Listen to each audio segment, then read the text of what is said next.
après-midi et qui sont en train de se terminer du côté de l'Élysée où sont arrivés les joueurs tout à l'heure avec la fameuse coupe aux grandes oreilles, la vraie héroïne de la journée sur le sol français pour la première fois depuis 32 ans, portée, vous le voyez, par Kimpembe notamment, l'un des anciens avec Marquinhos, l'effectif parisien qui a été reçu donc par le président de la République qui a pris la parole. Je propose de l'écouter. Il a fait allusion, vous savez que c'est un supporter déclaré de l'Olympique de Marseille, il a fait allusion à son amour également pour l'OM. Écoutons-le. Ici, c'est Paris.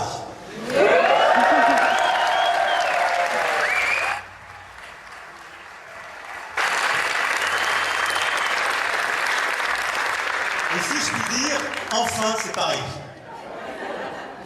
Alors, beaucoup savent que moi je suis l'adolescent qui vibrait à un autre Munich. Il y a 32 ans, non, moi je suis pour la réconciliation de tous. C'est un autre en même temps. Mais 32 ans après l'Olympique de Marseille, et ce Munich, hier à Munich, vous avez remporté cette Ligue des Champions, et vous l'avez fait d'une manière sublime. Parce qu'hier, vous avez vraiment fait un exploit. Ça a été une performance à vous, joueurs, et vous l'avez montré toute cette saison par un engagement absolument fabuleux. Ça a été la victoire d'une équipe tout entière, soudée, de la première à la dernière minute, comme elle a été soudée tout au long de cette année. C'est une équipe, un état d'esprit, une solidarité, une volonté, une ambition. Parce qu'en effet, c'est ça le foot qu'on aime voir, c'est ça le foot que vous avez produit. Et le football, comme disait un grand avant vous, cher coach, Johan Cruyff, c'est une affaire de transmission. Et je dois dire, cher Luis, que cette victoire vous doit beaucoup. Et je commencerai par vous, et vous allez tous y passer.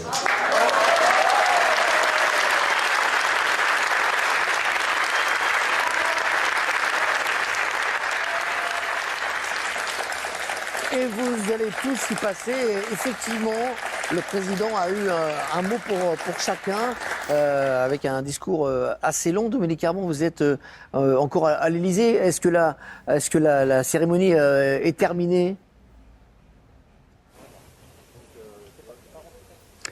Alors pas complètement, la presse a été invitée à quitter la salle des fêtes, mais les joueurs, le staff, la direction du club est encore à l'intérieur avec les familles, avec tous les invités. La réception va gentiment se terminer dans quelques minutes ici. Très bien, merci Dominique. Il y a eu des mots effectivement pour chacun des joueurs, notamment pour Marquinhos qui a versé quelques larmes après un hommage poussé du président sur l'emblème vraiment de cette équipe parisienne. Oui, après les larmes d'hier, déjà qui ont fait un peu pleurer beaucoup de supporters parisiens, il est encore, on va dire, sur son émotion. C'est le plus ancien, c'est peut-être celui qui a connu le plus de moments difficiles.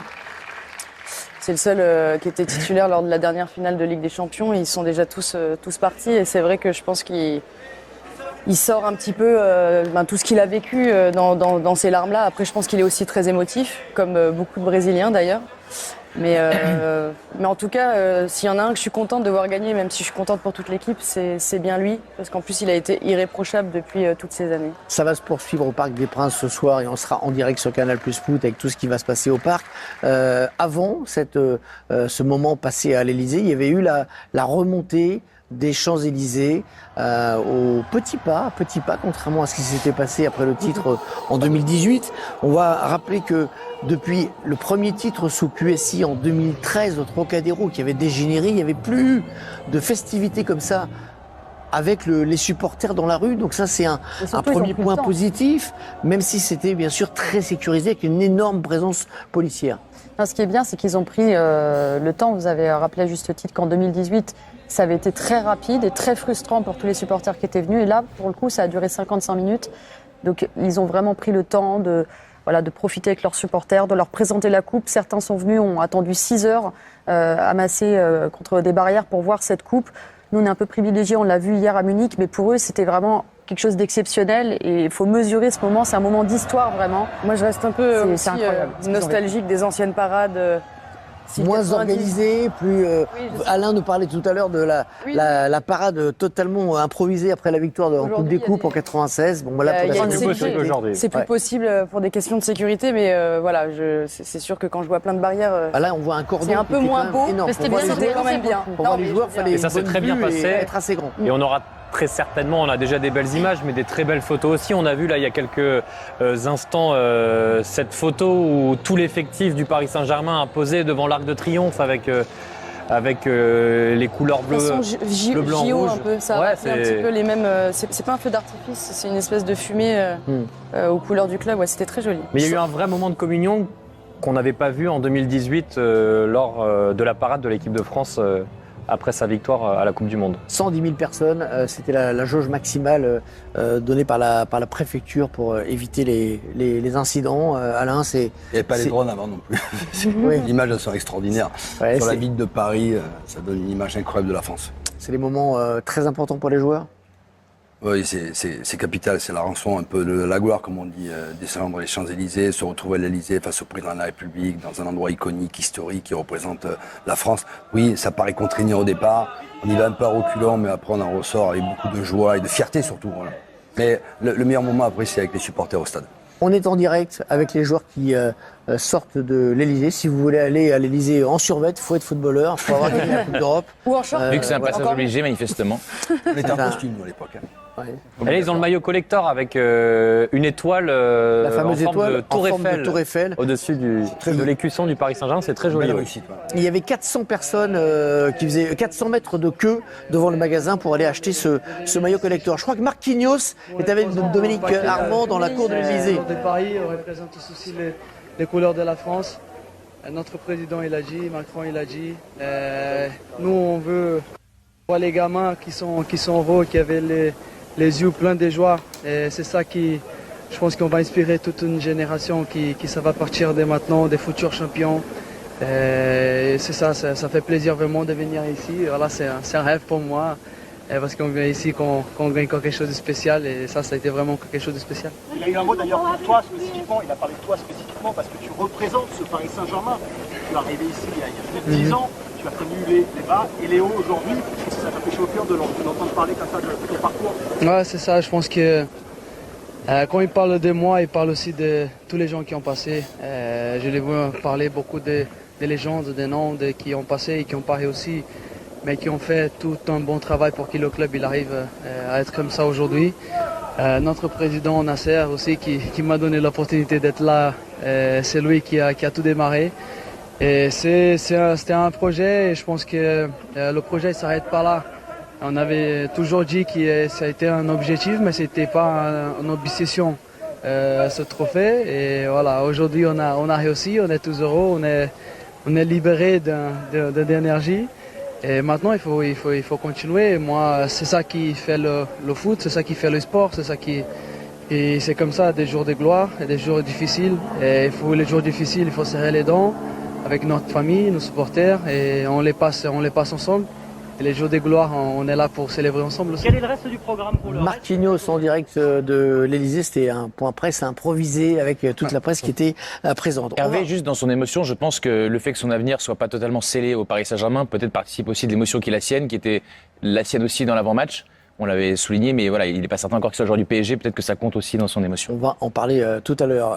5-0, qui l'eût cru? Paris qui a survolé cette finale d'une manière inédite dans l'histoire des finales européennes. On va revenir sur les moments forts de ce match qui désormais est entré dans l'histoire avec Benjamin. Alors tellement c'est incroyable la façon dont l'Inter a joué quand on se pose la question. Il y a des rumeurs qui circulent déjà sur la toile. Certains parlent d'achat de match. Bon, pour l'instant, rien n'est sûr, rien n'est prouvé, rien n'est fondé. On reste sur la bonne foi du PSG. On a vu des joueurs incroyables. On a vu un doué, vraiment doué en fait. Ce franco-ivoirien qui est vraiment doué.